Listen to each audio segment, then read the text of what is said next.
710 Keel, Robert J. Wright, and Aaron McCarty. Standing by, President, CEO of Fibrebond, Mr. Graham Walker. Hey, Graham, welcome back to Keel. How you doing, man? I'm good. Morning. How are the two of you? Let me start with this. Dude, awesome. Congratulations. You don't have to move. Thank you. Give us the details.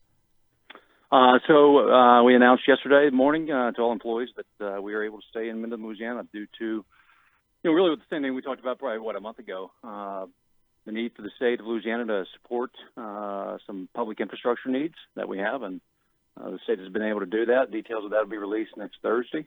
And so we've got the certainty we need, and really that's all we wanted. That's all we had to have. So pretty simple in the end. Okay, Graham, I'm gonna hit you with a hard one right off the bat. You ready? I'm ready. Okay, there's a lot of people that are very suspicious of what has happened. That the governor comes to the rescue.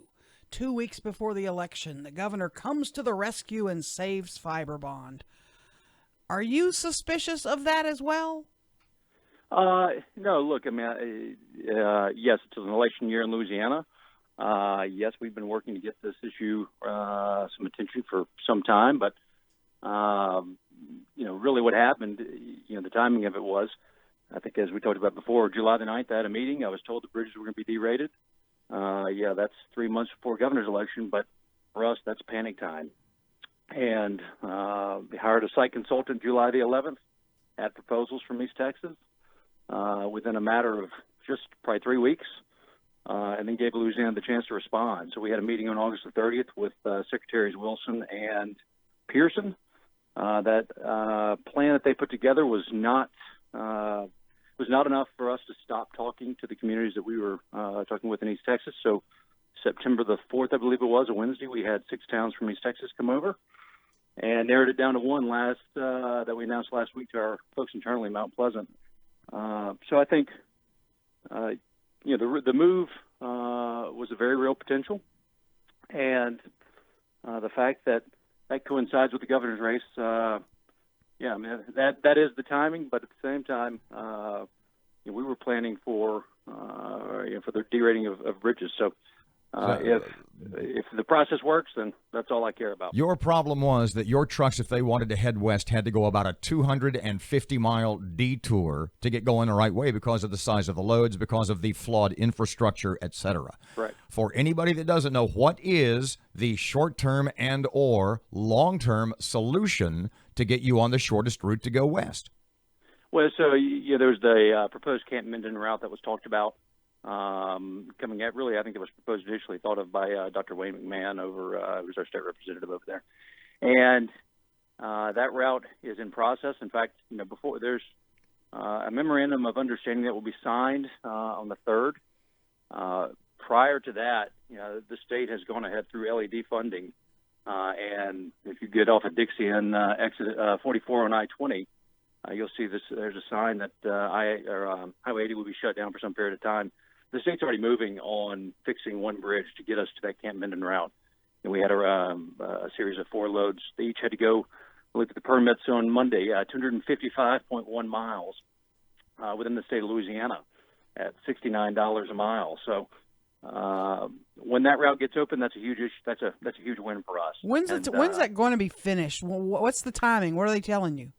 Yeah, so what we've seen, there's a bridge replacement that happens very quickly, as in just a few weeks, and then there's an underpass that has got to be excavated underneath between Highway 80 and I-20.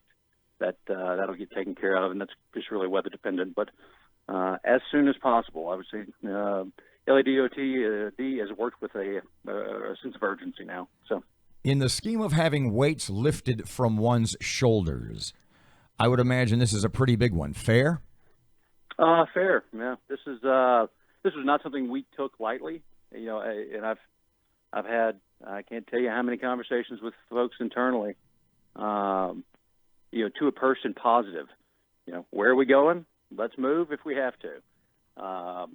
Everybody wants to stay in Louisiana, however. This is where we're from. And so, in the scheme of all this, having to, I would say, put 750 people's futures in jeopardy and put their lives in jeopardy. I mean, there's a lot of angst around that, just from our folks' standpoint, and personally, that's not a fun thing to go through. But as I've said all along, this was not a case of we were trying to leave Louisiana. It was we really wanted to stay. And see, that was my next we had to question. get certain Pardon things me. done. I don't know. I've never been to Fibrebond. I don't know how your team meetings work. Here, they send out an email the day before, or in some cases, 10 minutes before. But what I want to know is, you send out the email, you get on the overhead speaker, you call the meeting, everybody comes into one big room, I guess. And in this case, yeah. So I sent it because we've got multiple shifts at work. yeah. Across 188 I guess the point I'm getting campus. at is, were there collective cheers when you made the announcement? Well, I sent the email and went straight into a meeting. So it wasn't until probably 3 hours later that I got out of that I could go down to the manufacturing facility. But yeah, there's just a lot of relief. Certainly, a lot of relief. A lot of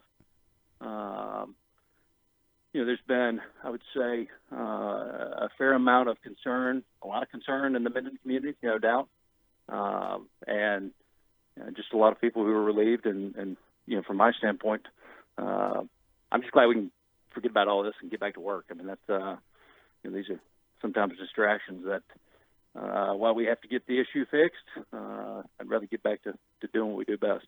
Graham Walker, Fibrebond, Minden. Thanks for your time, sir. And congratulations. thank you. Thank you for taking time. I appreciate it.